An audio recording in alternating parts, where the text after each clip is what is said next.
Alors on va attaquer une série de petites vidéos sur les nombres de Bernoulli et les polynômes de Bernoulli. Bon, principale difficulté, il n'y a pas de i avant 2L à Bernoulli. Voilà, comme dit Jérôme, Bernoulli n'est pas une nouille. Ici, je ne sais pas pourquoi, c'est très contre-intuitif dans la langue française. En même temps, Bernoulli est suisse, alors peut-être ça explique ceci, explique cela. Oui, quand on pense à, je ne sais pas, Rally, Écully, la ville d'Oulin, etc., on a envie de dire Bernoulli si c'est écrit comme ça. Donc, beaucoup de choses un peu contre-intuitives pour commencer. Mais le reste va être plus simple. D'abord, les nombres de Bernoulli exercent sur les mathématiciens une certaine fascination. Autant pi est merveilleux, autant le nombre de Bernoulli est fascinant. Pourquoi ? Parce que on va le voir dans diverses parties des mathématiques, il apparaît sans pour autant qu'on arrive vraiment à faire un lien entre ces parties-là.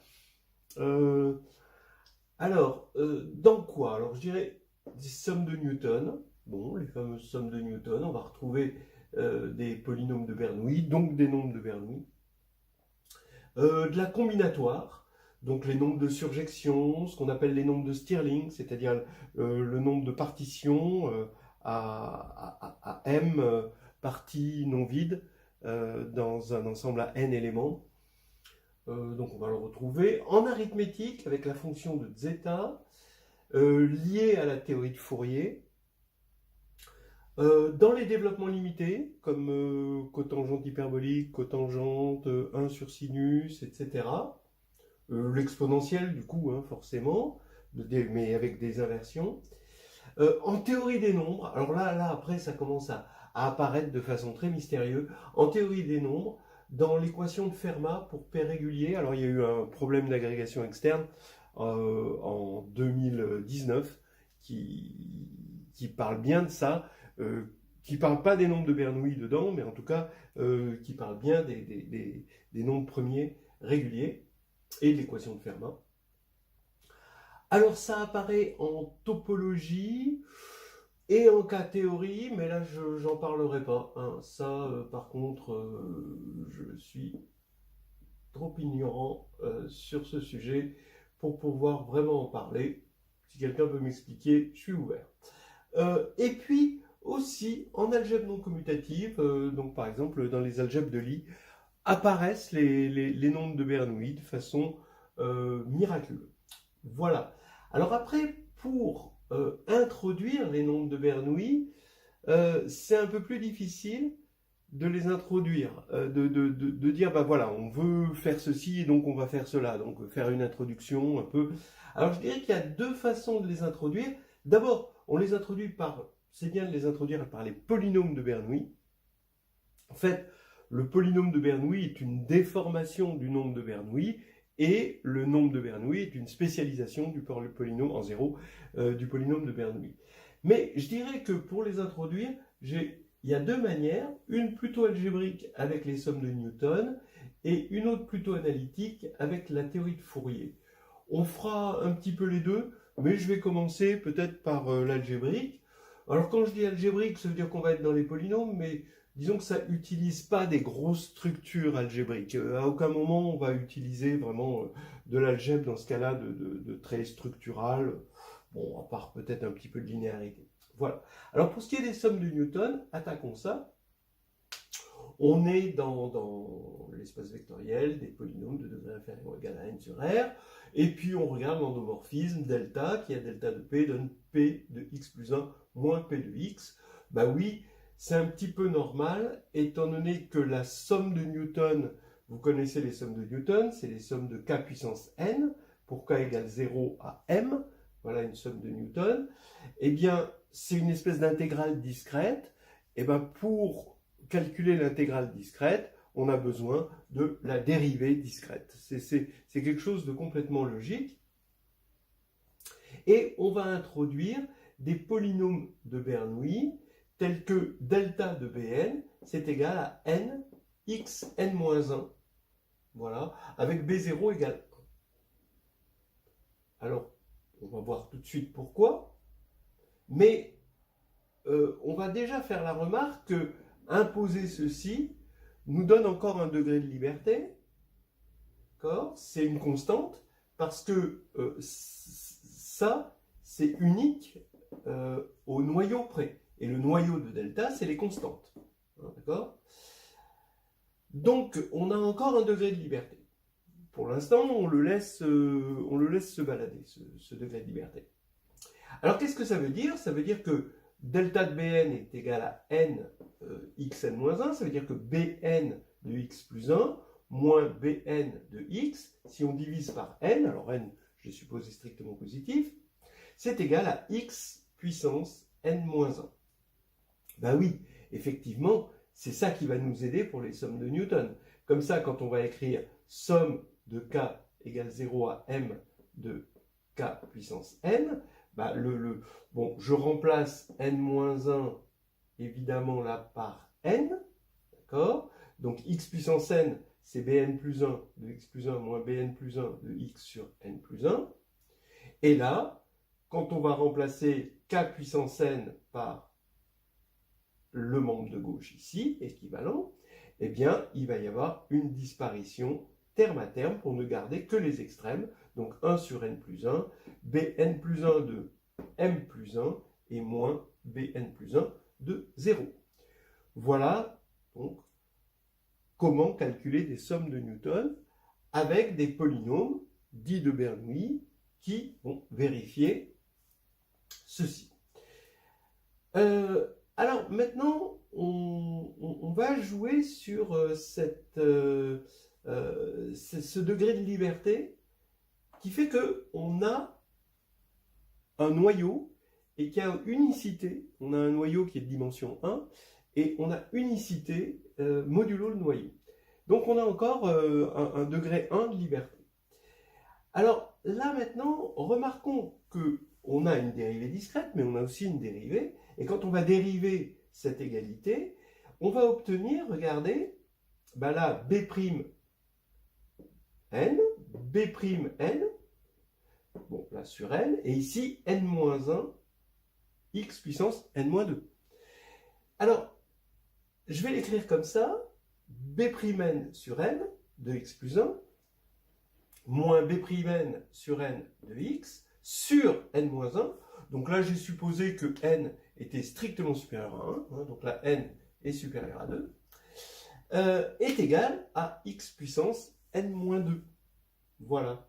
Ce qui va faire qu'on a envie d'avoir B'N sur n égal à Bn-1. D'accord? Puisque c'est exactement la formule en remplaçant n par n-1. Donc, on va poser ça.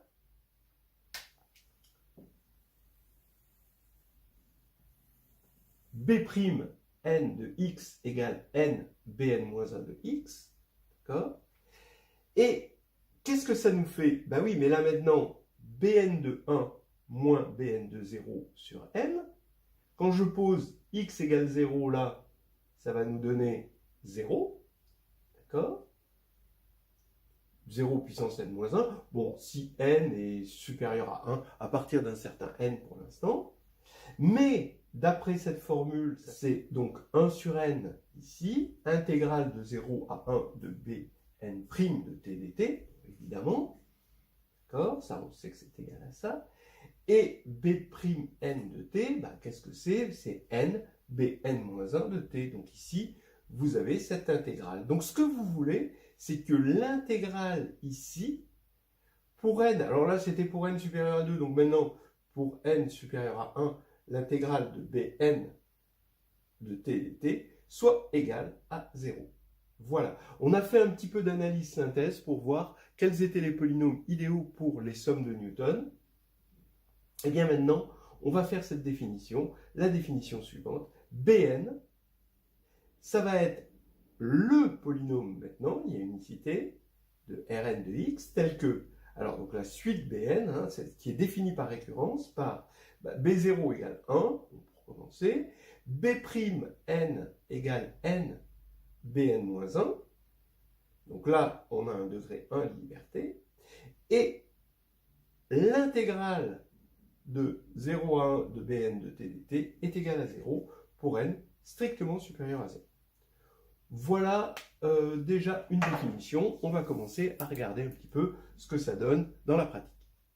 Alors donc là maintenant, on en est dans une analyse synthèse. On a fait l'analyse de ce qu'on pourrait avoir besoin comme polynôme, hein, pour obtenir des sommes de Newton. Et là maintenant, on va regarder la synthèse. Donc on va partir du coup de B0 égale 1, une définition par récurrence par B'N égale n B-1, avec, pour imposer la constante donnée par ceci, eh bien, on impose que l'intégrale de 0 à 1 de Bn est égale à 0. Voilà. Alors, faisons des petits calculs de polynôme de Bernoulli pour se rassurer. On a B0 égale 1, B1, donc on va intégrer B0, donc c'est x, et on a une constante. Étant donné que l'intégrale de 0 à 1 de x, ça fait 1,5, bah, il faut enlever ce 1,5 pour obtenir 0. Voilà. Ben, pareil, on va intégrer maintenant ceci, on va multiplier par 2. Donc quand on intègre ceci, on multiplie par 2, ça fait x2 moins x. Et quand on fait l'intégrale de ceci de 0 à 1, on obtient moins 1 sixième et on ajoute un sixième pour compenser, etc. Voilà B3 de x, et là on a déjà ceci. Il va y avoir une espèce de symétrie par rapport à 1,5 qui va faire qu'ici l'intégrale va être 0. Donc ici le coefficient sera nul. Mais pour 4, non. Hein, on va avoir x4 moins 2x3 plus x2 moins 1/30. Pour 5, ça y est, on a à nouveau cette symétrie, on a à nouveau 0. Donc ça va faire partie des propriétés des polynômes de Bernoulli, hein, cette symétrie pour le cas impair.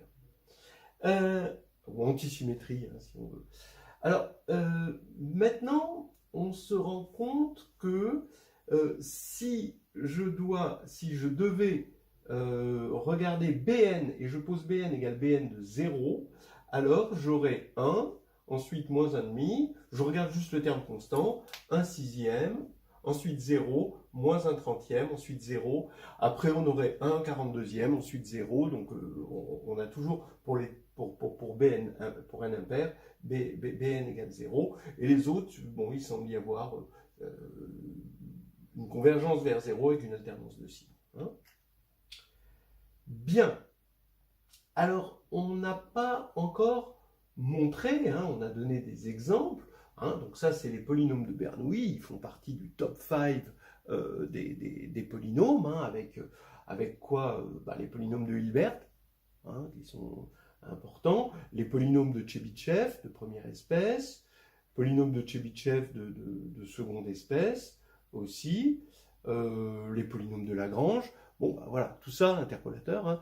Donc, et là, les polynômes de Bernoulli rentrent dans ce top 5. Hein. Alors, regardons, et on va essayer de montrer justement que Bn de x plus 1 moins Bn de x est égal à n x n moins 1. Comme ça, on aura bouclé la boucle, on aura fait notre analyse synthèse. On a 1 sur n plus 1 intégrale de 0 à 1 de b' n plus 1 égale 0, puisque on applique ça, d'accord, avec Bn égale à 1 sur n plus 1, B' n plus 1. Mais donc ça fait Bn plus 1 de 1 moins Bn plus 1 de 0 égale 0. Maintenant, attention, c'est pour n strictement supérieur à 0. D'accord ? Ça veut dire que la formule, que le fait que Bn de 1 soit égal à Bn de 0, ça va être vrai à partir de 2. D'accord ? Vous voyez que c'est bon, là c'est vrai, en fait, mais là c'est faux. Hein ? Et à partir de là, ça va être vrai. Alors maintenant, on va appliquer la formule de Taylor à Bn en 0. Alors c'est une formule de Taylor polynomiale pour un polynôme dont on sait qu'il est de degré n, et même unitaire de degré n, c'est facile de le voir par expérience. Ça nous fait Bn de x égale Bn de 0 plus x B'N de 0, plus x2 sur factoriel 2 B seconde n de 0, etc., etc. Et à la fin, on tombe sur xn. Maintenant, je prends Bn de x et je remplace Bn de 0 par Bn. Donc ici, je ne fais pas grand-chose. Là, mais ici, B'N de 0, je remarque que B'N ici, c'est n Bn-1. Donc je l'applique en 0. D'accord? Ça fait Bn-1 ici, x. Donc là, je devrais mettre de x quand même, parce que pour pas qu'il y ait de confusion avec ça. Donc ici, j'ai Bn-1 x. Et là, je vais avoir n-1, Bn-2. Bien sûr. Mais sur factoriel 2, ça fait le nombre binomial 2 parmi n, x2, etc., etc. Et là, je vais avoir n-1 parmi n, b1 xn-1 plus xn. Donc j'ai appliqué juste cette formule-là en 0 et cette formule-là. Donc je l'ai transformé là-dedans. Alors là, ça devient intéressant. Ça veut dire que le nombre de Bernoulli va avoir une place particulièrement importante, puisque les polynômes de Bernoulli peuvent être donnés uniquement à l'aide de nombres binomiaux et de nombres de Bernoulli. Voilà. Polynôme de Bernoulli là, nombre de Bernoulli appliqué en 0, et là, on voit que on a la déformation finalement du nombre de Bernoulli, qui est le polynôme de Bernoulli, et qui est donné que par des nombres de Bernoulli. Donc si vous comprenez la suite des nombres de Bernoulli, vous comprenez les polynômes de Bernoulli. Voilà. Alors maintenant, il faut bien montrer ce truc-là. Hein. Donc là c'était juste une remarque en passant. Bn de x plus 1 maintenant, qu'il va falloir comprendre, eh bien c'est la même chose, mais quand on va regarder son développement de Taylor en 0, on va obtenir ici Bn de 1. Mais Bn de 1, à partir d'un certain rang, c'est égal à Bn de 0. Alors ici, on va avoir Bn de 1, donc Bn de 0. Donc ici, j'ai la même chose, là, j'ai la même chose, etc. Donc le début va commencer pareil à cause de ça, sauf que c'est pour n supérieur à 2, parce que pour n égale 1, ça devient faux. Mais pour n égale 0, ça redevient vrai. Donc il faut juste faire attention à ce terme-là où on a B indice 1, et là où il faut bien faire la distinction entre B indice 1 de 0 et B indice 1 de 1. Et après, bon, bah, c'est un polynôme unitaire, donc là, il n'y a pas de problème. Donc maintenant, quand on va faire la différence entre les deux, tout va s'éliminer, tous ces termes-là s'éliminent, ce terme-là s'élimine, il va rester que ça. Donc B1 de 0, bah, B1 de 0, ça fait moins 1,5, B1 de 1, 1 de 1, là, ça fait 1 demi, donc on voit que ça ne s'élimine pas. On va avoir 1 demi moins 1 demi, bah, ça fait plus 1. Et là, on a n, donc ça va faire n facteur de x n-1 quand on fait la différence. Voilà, donc ça y est, on a bouclé la boucle, on a fait notre analyse synthèse. Et avec ça, on peut calculer des sommes de Newton. Voilà, donc une petite introduction au nombre de Bernoulli qui nous construisent des polynômes de Bernoulli qui nous permettent de calculer des sommes de Newton.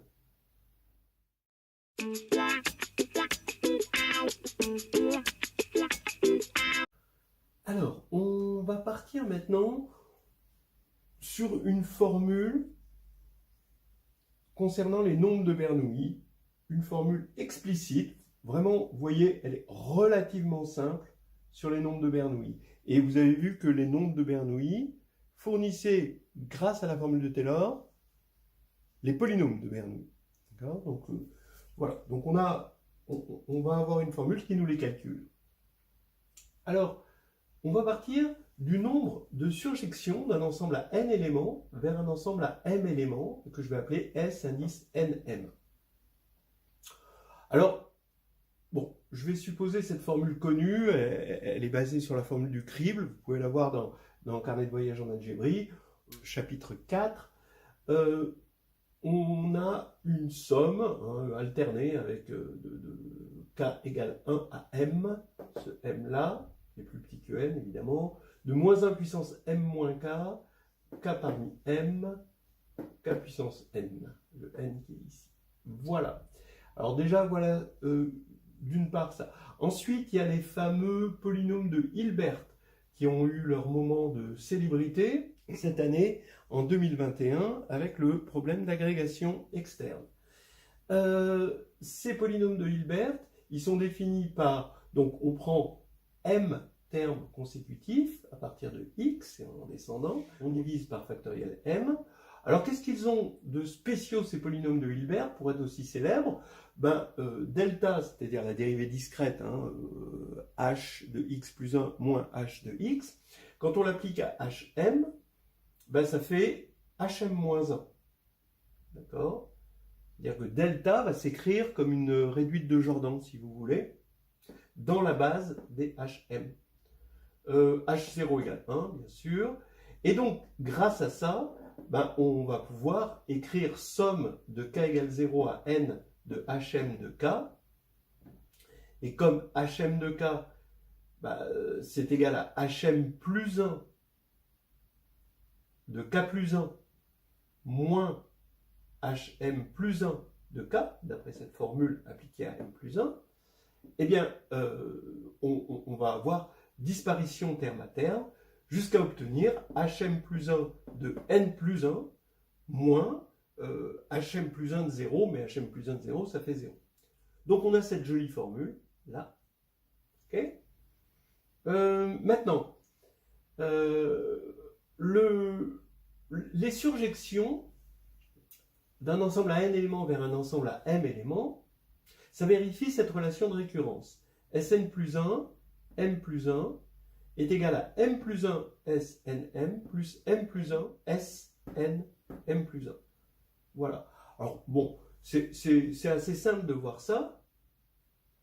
C'est-à-dire que soit, donc quand on va partir d'un ensemble à n plus 1 éléments vers un ensemble à m plus 1 éléments, ici il y a m plus 1 éléments, donc là c'est em plus 1 et là c'est en plus 1, d'accord? Soit alors on va regarder les surjections d'un ensemble à n éléments, donc les n qui sont là, voilà le n plus unième, n éléments vers un ensemble à m éléments, donc les m éléments que je trouve là, donc j'isole un élément, j'ai m plus une façon d'isoler cet élément-là, et je prends des surjections de ça vers em plus 1 moins cet élément-là, et ensuite je rajoute cette flèche. Voilà. Donc ça va me faire SNM, parce que finalement on a une surjection, il fallait qu'on ait une surjection de n éléments vers m éléments, et ensuite j'ai choisi parmi un élément, parmi m plus 1.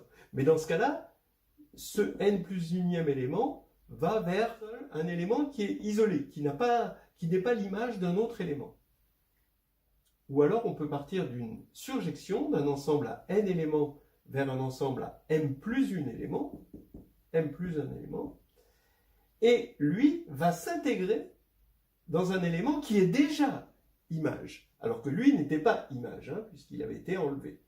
Voilà, et là dans ce cas-là, encore une fois, il va y avoir Sn m plus 1, cette fois-ci, mais on va multiplier par m plus 1, qui va être le choix ici. Voilà. Bon, donc soit des surjections vers m éléments, mais dans ce cas-là, lui, il va se retrouver l'image d'un seul élément, le n plus unième, soit Sn m plus 1, mais dans ce cas-là, lui, il sera l'élément choisi comme image du dernier sera déjà l'image d'un élément précédent. Donc ça fait bien des ensembles disjoints et on a bien une somme. Voilà, donc ça, Maintenant, à partir de cette formule de récurrence, donc qui est assez facile à obtenir, on va obtenir que xn est égal à la somme de m égale 1 à n de snm hm de x. Ça, c'est assez sympa, hein, qu'on a une base ici, et la base canonique s'écrit dans la base des polynômes de Hilbert, les coefficients de la base canonique dans la base des polynômes de Hilbert, et ben, c'est en fait juste le nombre de surjections. Ça, c'est assez sympa à voir. Comment ça se démontre? Ben, on le montre par récurrence. Hein. Pour n égale 1, ça va être évident, parce que Sn1, ça fait 1. Là, on a x égale x. Bon, donc il n'y a pas de problème. Et puis ensuite, pour la récurrence, pour l'hérédité, ben, à chaque fois, on va multiplier cette formule par x pour obtenir x puissance n plus 1. Et en multipliant par x, en fait, on multiplie par x moins m plus m. D'accord? Et x moins m plus m, ben, quand on va multiplier par hm, donc x moins m par hm, ben, c'est facile de voir que ça fait m plus 1, hm plus 1, d'après la formule ici de hm. Et on va avoir m ensuite fois hm. Voilà. Et avec ça, plus cette récurrence-là, c'est très facile de voir qu'on a la récurrence ici. Bon, alors bon, ça c'est du calcul, je vous laisse regarder les détails, c'est des petits calculs. Bon, ce serait un peu contraignant de faire ça comme ça, sur un tableau comme ça, voilà.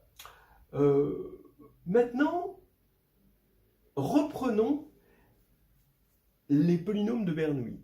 Et on avait vu que si on écrivait bn plus 1 de j moins bn plus 1 de 0, alors c'était égal à n plus 1, somme des k puissance n de k égale 0 à j moins 1. C'est ce qu'on a vu tout à l'heure, bon, avec d'autres variables, mais en gros, c'était ça.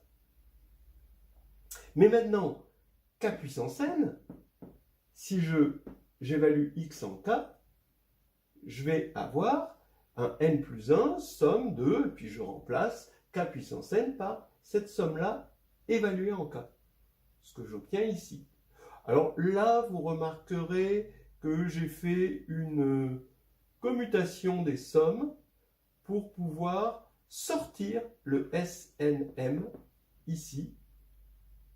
Voilà. Et obtenir une somme de HM de K pour K allant de 0 à J-1, que je connais d'après la propriété des polynômes de Hilbert. Donc maintenant, ça se simplifie beaucoup. Ça va faire n plus 1, encore une fois, somme de m égale 1 à n de SNM. Et là, il va y avoir juste hm plus 1 de j, d'après cette formule-là. Et maintenant, j'ai pris j quelconque, entier, mais il y en a une infinité, ce qui fait que l'égalité qui est valable pour une infinité d'éléments, comme c'est polynomial, ben, ça va être valable pour tout x. Donc pour tout x, je vais avoir cette formule-là, que j'avais démontrée pour j entier, mais maintenant c'est vrai pour tout x réel. Et maintenant, c'est pas encore fini. Parce que je ne vais pas pouvoir encore obtenir ce que je veux. Je vous rappelle que ce que je veux, c'est une formule sur Bn. C'est-à-dire Bn de 0. Je ne peux pas évaluer en 0, je vais avoir 0, parce que ici j'ai Bn moins plus 1. Donc je dérive cette formule. Maintenant que je l'ai montré pour x réel, je peux la dériver. Je la dérive, et là, d'après la formule de la dérivée, hein, je sais que la dérivée de... C'est même la définition, hein, la dérivée de Bn plus 1, c'est n plus 1 Bn. D'accord? Donc, c'est n plus 1 Bn de x. Mais maintenant, j'évalue en 0. Donc, j'ai n plus 1 Bn de 0, mais Bn de 0, c'est ce que j'ai appelé Bn. D'accord? Maintenant, le membre de droite, je dérive. Ben, n plus 1, ici, somme de m plus 1 à n de SNM. Et là, je dérive hm plus 1. Et attention, je dérive et j'évalue en 0. Hein, c'est ça que j'ai fait, hein, dériver et évaluer en 0. Alors, quand on dérive ça,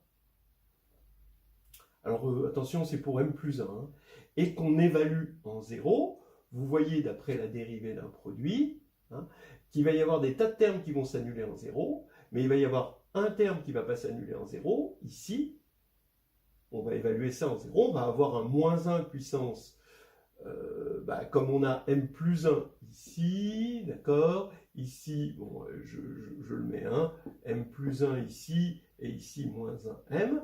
Donc ici, quand je vais dériver, le seul terme qui va survivre, c'est quand je vais prendre, c'est celui-ci, en x égale 0, ça va faire moins 1 puissance m, factoriel m, sur factoriel m plus 1. Donc moins 1 puissance m sur m plus 1. Voilà. Donc ici, je mets mon moins 1 puissance m sur m plus 1. C'est la dérivée évaluée en 0. C'est exactement ce que j'ai fait là. Voilà. Maintenant, je n'ai plus qu'à simplifier par n plus 1 et remplacer SNM par la valeur qui était donnée par la formule du crible. Et ça y est, j'ai mes nombres de Bernoulli de façon explicite.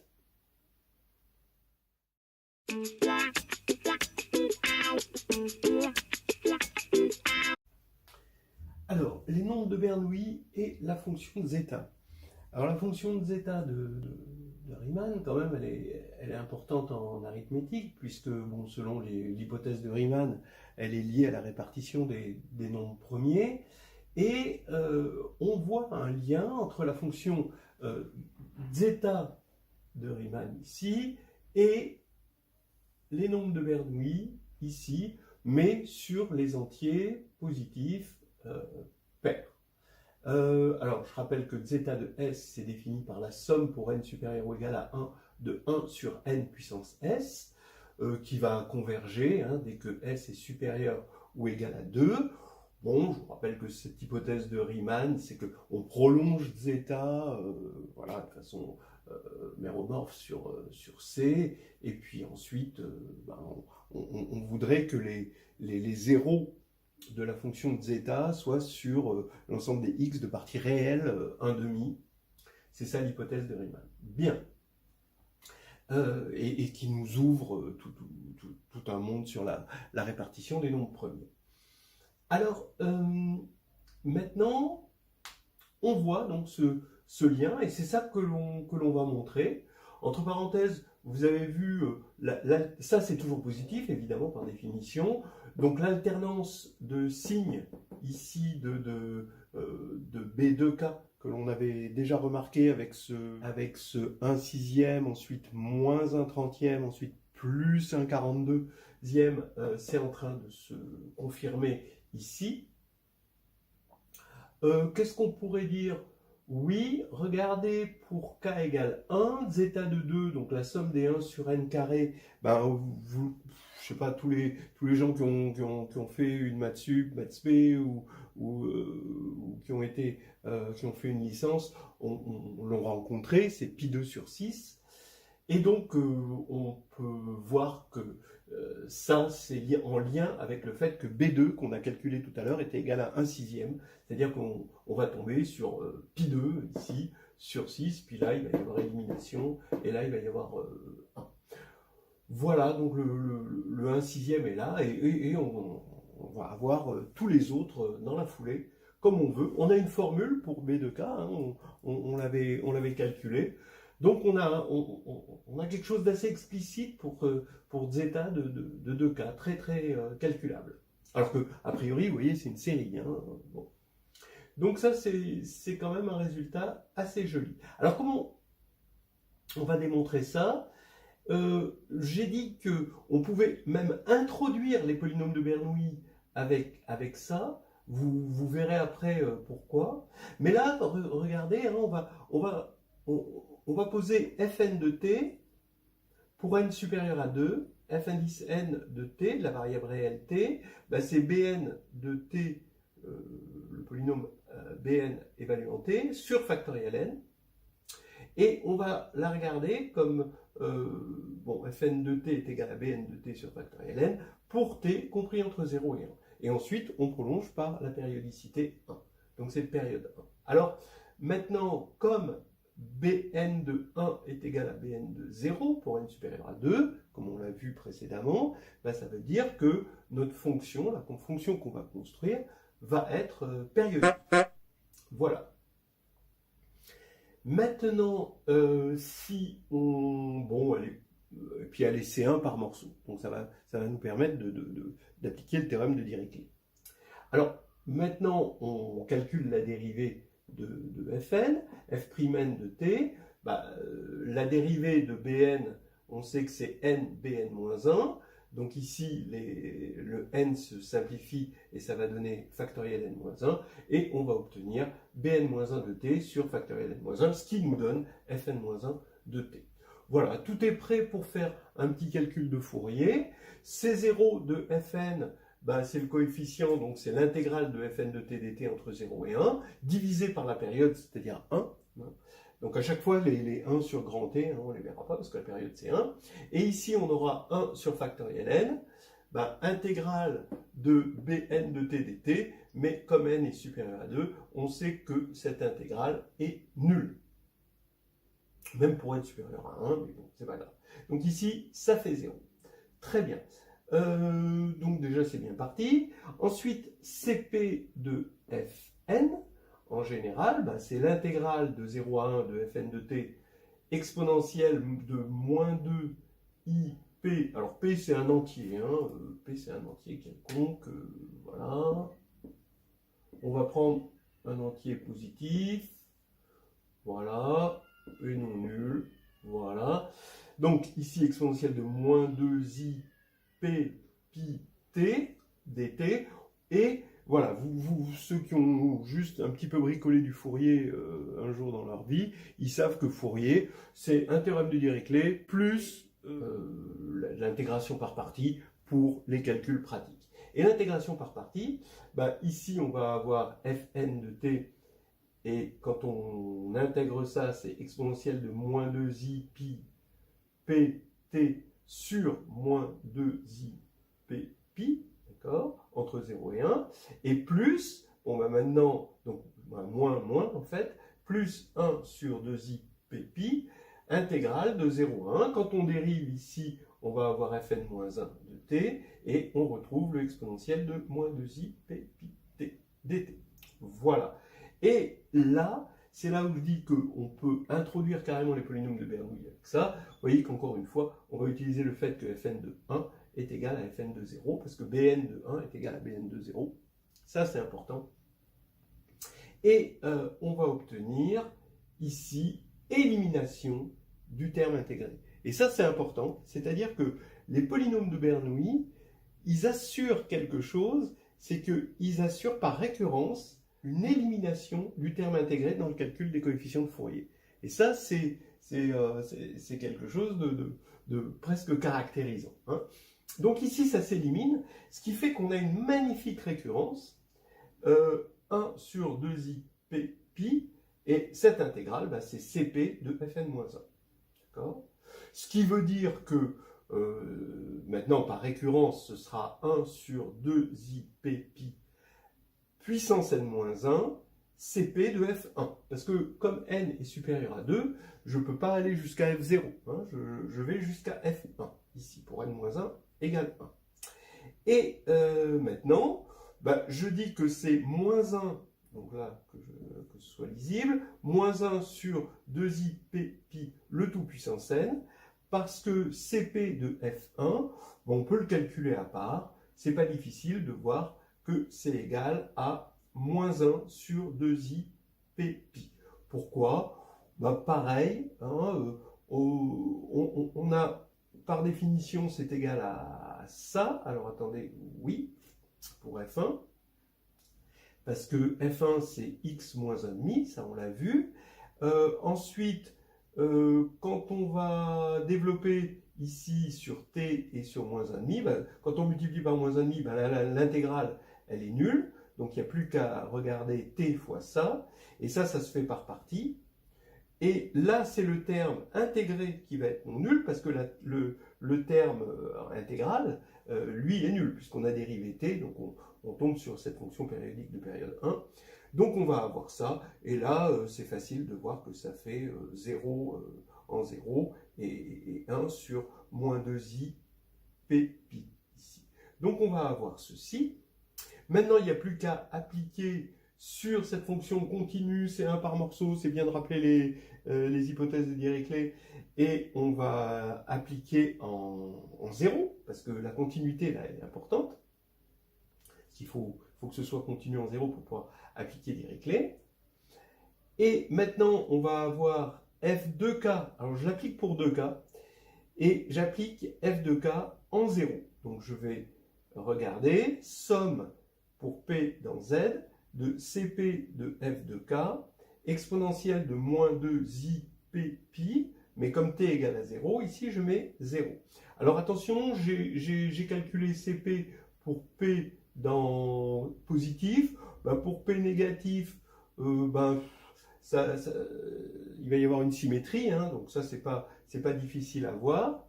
Donc un regroupement, donc dédoublement finalement des termes. Alors donc ça va se simplifier, hein, de la même manière que ça c'est simplifié. Donc là ça va se simplifier et on va avoir ce moins 1 ici. Comme on va avoir des termes en 2k et que i au carré ça fait moins 1, on va retrouver ce moins 1 puissance k. Et comme il y a ce moins 1 là, on va avoir le moins 1 puissance k plus 1. La somme pour p positif, des p strictement positifs, des p puissance 2k, ça va nous donner la fonction zeta en 2k. Et puis, on va avoir... oui. Et puis, on va avoir ici les pi puissance moins 2k ici. Voilà. Il y a eu dédoublement, ce qui fait que on a 2 puissance moins 2k ici, puisqu'on a 2 puissance 2k au dénominateur, mais fois 2 à cause du dédoublement qu'on a eu avec les p positifs et les p négatifs. Voilà cette formule. Et f de k de 0, c'est par définition ici b de k de 0 sur factoriel de k. Voilà, ça nous fait une formule et on en déduit celle-ci qui est très facile à obtenir à partir de ça. Voilà, c'est quand même assez fort. Vous allez me dire, oui, mais on ne peut pas faire un petit effort pour faire zeta de 2k plus 1. Non, en fait, zeta de 2k plus 1 garde son mystère. Hein, ça, c'est assez clair. C'est difficile à les calculer, cela. Et si on fait la même chose, on va tomber ici sur 0 égale 0.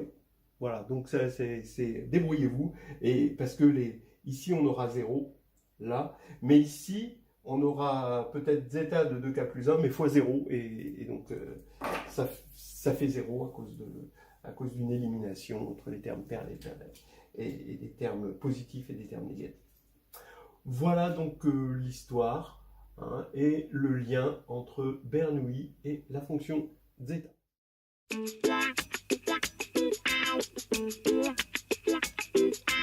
Alors, maintenant, encore un autre lien, les nombres de Bernoulli avec les développements limités. Alors, on va voir ce que font les nombres de Bernoulli au milieu de certains développements limités, comme la cotangente hyperbolique et la cotangente, voilà. D'abord, on va commencer par regarder la série génératrice exponentielle des nombres de Bernoulli. Bon, somme de Bn sur factoriel n, x puissance n. Et là, on va se rendre compte que, puisqu'on a une déformation des nombres de Bernoulli et que cette déformation est utile, c'est-à-dire en des polynômes de Bernoulli, et que cette déformation vraiment est utile, disons pratique, c'est-à-dire dans le sens que on a une dérivée ici qui est quand même pratique à utiliser, il est bon de regarder une fonction déformée par t, hein, de cette série exponentielle des nombres de Bernoulli. Alors, si on fixe t, qu'est-ce qu'on peut dire du rayon de convergence de cette série. C'est-à-dire, est-ce que cette fonction ne déborde pas trop, hein. Vous savez que si on fait des séries exponentielles, c'est parce qu'on a peur que ces choses-là débordent. Et effectivement, Bn de t, comme c'est polynomial, ça pourrait être assez grand. Donc il faut montrer, on va montrer par récurrence que Bn de t est toujours inférieur à factoriel n pour tout t dans 0. Ce qui est bon, ce qui est peut-être pas évident. Alors, regardez, on va faire l'hypothèse de récurrence, on la vérifie à l'initialisation. On suppose que Bn-1 de t est inférieur à factoriel n-1 pour t compris entre 0 et 1. Et maintenant, j'affirme que Bn, le polynôme Bn, s'annule entre 0 et 1. Effectivement, comme vous savez que l'intégrale de Bn de t dt entre 0 et 1 est nulle, et que ça c'est une fonction polynôme de degré n, bon évidemment non nulle, bah forcément elle va avoir des valeurs négatives et des valeurs positives, bah oui, et donc elle va s'annuler quelque part par le TVA. Donc ici il existe un Zn, on va l'appeler Zn, qui est entre 0 et 1, est tel que B de Zn, Bn de Zn égale 0. Ce qui va faire que Bn de t est inférieur, donc en valeur absolue, à Bn de t moins Bn de Zn, puisque ça c'est 0. Ça, eh ben, c'est égal à l'intégrale de Zn à t de B'N de U du, bien sûr, qui est inférieur, ben, je vais mettre la valeur absolue, je vais rentrer la valeur absolue à l'intérieur. Mais Bn de U, ben, c'est valeur absolue de Bn-1 de U fois n, ici, d'accord, par définition des polynômes de Bernoulli. Et là, c'était inférieur à factoriel n-1 fois 1 fois n, donc inférieur à factoriel n, et on a montré par récurrence. Ce qui va faire que, pour tout t compris entre 0 et 1, oui, j'ai aussi borné ici, hein, puisque Zn était compris entre 0 et 1, j'ai appliqué cette borne, j'ai oublié de le dire.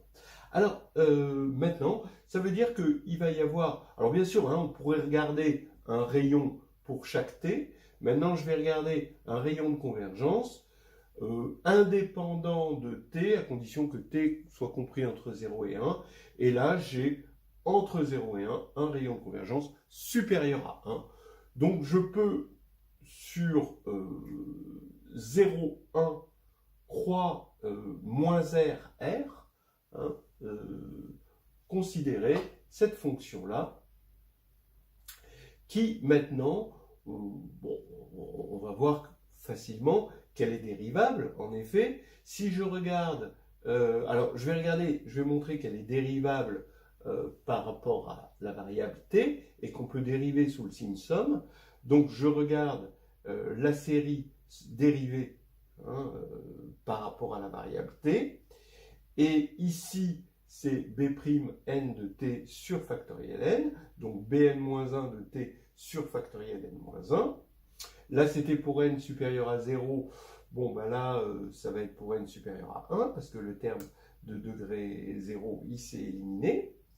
Donc si on a pris x fixé dans moins r, r ouvert, on sait par la théorie des séries entières que cette série-là va converger normalement, hein, puisqu'on est dans un compact, hein, ici, pour x, elle va être majorée, elle va être bornée par une série géométrique, donc il va y avoir convergence normale de cette série, donc convergence uniforme, et ici, ça veut dire que l'on peut effectivement dériver sous le signe somme. Maintenant, faisons-le. On dérive ici, donc ça nous fait donc on dérive f de t x par rapport à t. Du coup, on a ceci, on a égalité avec ça, ce qui fait que je peux mettre x en facteur, et j'ai xn-1, je descends d'un cran et je vais retrouver x facteur de, évidemment, f de t x quand je fais mon changement de variable, je change n-1 en n. Voilà. Et maintenant, ça veut dire que x fixé, toujours on a fixé x, on va avoir ici, si je pose y égale f de t x, mais vu comme une fonction f indice x de t, d'accord, où x est fixé, eh bien, f x vérifie comme fonction de t l'équation différentielle y' égale xy. Ce qui veut dire que f de tx est égal à exponentielle de xt avec une constante qui, elle, ne dépend que de x fixé et donc que je vais appeler g de x. Voilà. Donc maintenant, on a avancé. Il reste à trouver g. Alors, pour trouver g, comment on va faire? Alors, où on en était? On a cette fonction. D'accord? C'est-à-dire ce qu'on veut au départ, hein, c'est la somme des bn sur factoriel n, xn. Mais on a déformé ça avec une variable t. Hein, et on a une fonction ici qui dépend maintenant d'une variable réelle, t, bon, t compris entre 0 et 1. Et on a trouvé que f de t, x était égal à g de x exponentielle de xt. Alors cette exponentielle n'est pas anodine, hein, c'est cette famille de fonctions bn de t sur factoriel n, ben, quand on dérive, on a b' n de t sur factoriel n qui est égal à bn-1 de t sur factoriel n-1. Donc c'est quand même pas anodin, ça ressemble à la famille de fonctions xn sur factoriel n. Hein. Donc c'est un peu normal qu'on soit tombé sur des exponentielles quand on somme ces choses-là. Bon, donc bref, on a obtenu ceci. Mais maintenant, encore un mystère, cette fonction g de x, il faut la connaître. Or, on ne sait pas grand-chose sur les polynômes eux-mêmes. En revanche, on sait des choses sur l'intégrale de ces polynômes.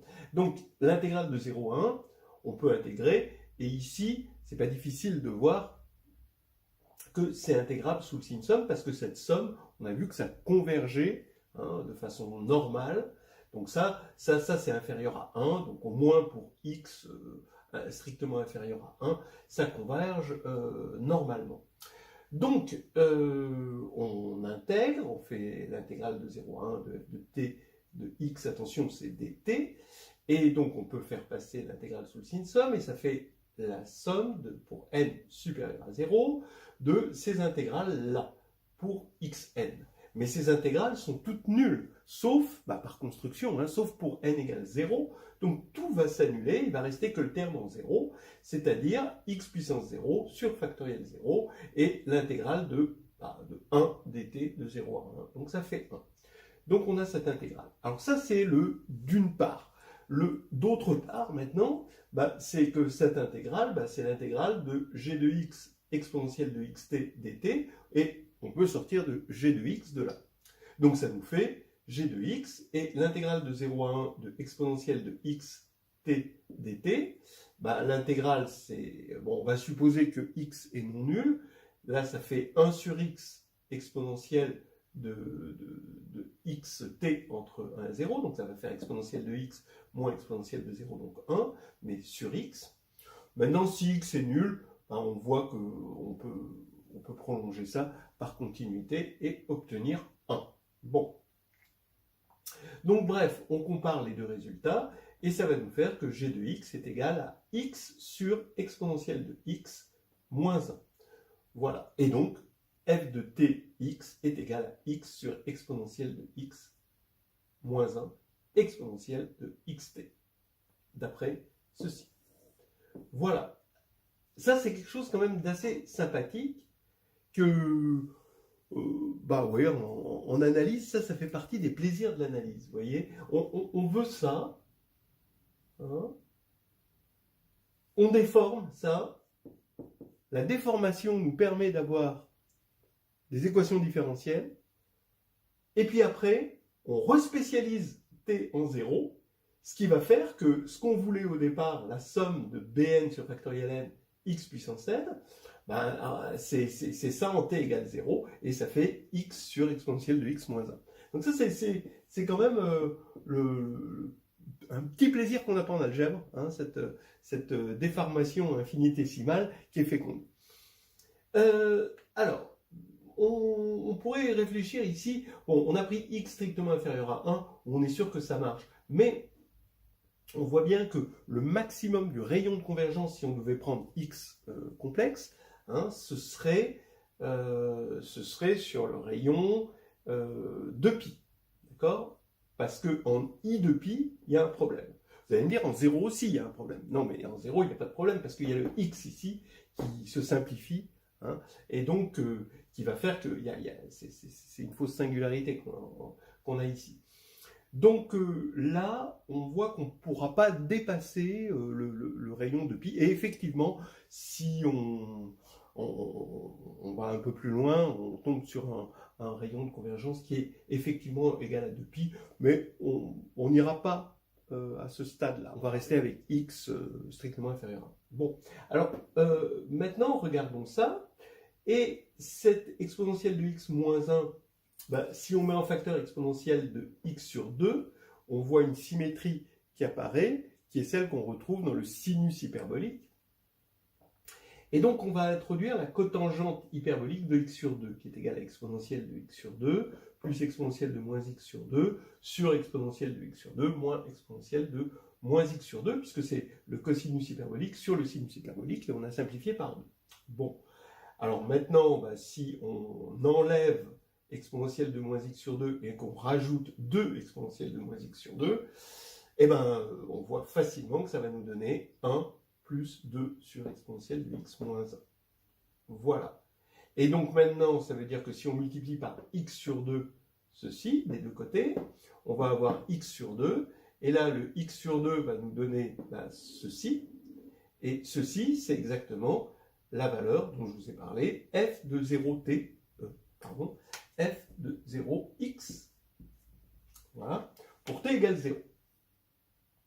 Voilà, donc qui est égal à x sur 2 plus somme pour n supérieur à 0 de bn sur factoriel n, x puissance n. Voilà. Donc là, vous voyez apparaître les nombres de Bernoulli dans un développement limité. Alors ce développement limité, si on doit le regarder d'un peu plus près, le premier terme pour n égale 0, vous voyez que c'est 1, mais le deuxième terme pour n égale 1, ici vous avez moins 1,5, mais là il y a plus 1,5, donc ça s'élimine. Donc déjà il n'y a pas de terme en degré 1. Et heureusement, hein, parce que ici on a quelque chose, ça c'est impair, ça c'est impair, quand on fait le produit c'est pair, on devait tomber que sur des choses paires. Et effectivement, hein, on se rappelle que Bn est nul dès que n est impair. Donc ici, on va avoir que des termes impairs. Alors, le terme B2, en 2, on va avoir x2 sur 12, hein, à cause du 1 sixième et du 2 là. Alors maintenant, je vais remplacer x par 2x, qui va nous faire x ici, cotangente x est égale à x plus... Alors, comme x est remplacé par 2x, somme pour n positive de bn sur factoriel n, on va avoir 2 puissance n xn. Bon, ça va nous donner cette somme-là. Et maintenant, je vais remplacer x par ix, hein, parce que bon, on peut travailler sur i complexe. Et là, je vous fais remarquer que le sinus hyperbolique de ix, c'est i sinus x. Alors, pourquoi? Oui, parce que ça va être l'exponentielle de ix moins l'exponentielle de moins x sur 2, donc c'est i fois le sinus x, puisque sinus x c'était la même chose, mais avec sur 2i, et cosinus hyperbolique de ix, c'est cosinus x, bon, pour les mêmes raisons, sauf qu'il n'y a pas le i au dénominateur quand on définit le cosinus. Donc, quand on va faire la cotangente de hyperbolique de ix, ça va faire ça sur ça, donc ça fait cotangente de x sur i. Donc ça veut dire maintenant que x, quand je vais remplacer, donc on va avoir x cotangente de x, c'est égal à i à cause du i cotangente hyperbolique de ix, ici, fois x. Voilà. Mais maintenant, j'ai plus qu'à remplacer x par ix dans cette formule. Donc je remplace x par ix dans cette formule, et j'ai la même chose, sauf que comme j'avais que des degrés pairs, là j'ai un moins 1 puissance n qui va apparaître ici. Et voilà la formule de la cotangente qui débarque. Donc attention, hein, la cotangente en 0, c'est un développement en 0, et la cotangente, évidemment, elle est infinie en 0, donc il faut l'atténuer en multipliant par x, hein, pour avoir quelque chose de fini. Donc c'est x cotangente x qui s'écrit comme ceci, et c'est terminé pour les nombres de Bernoulli et développement limité. Vous avez bien sûr, ils interviennent dans d'autres développements limités, 1 sur sinus hyperbolique, etc. Mais c'est de la même veine, hein, c'est exactement la même veine. Voilà.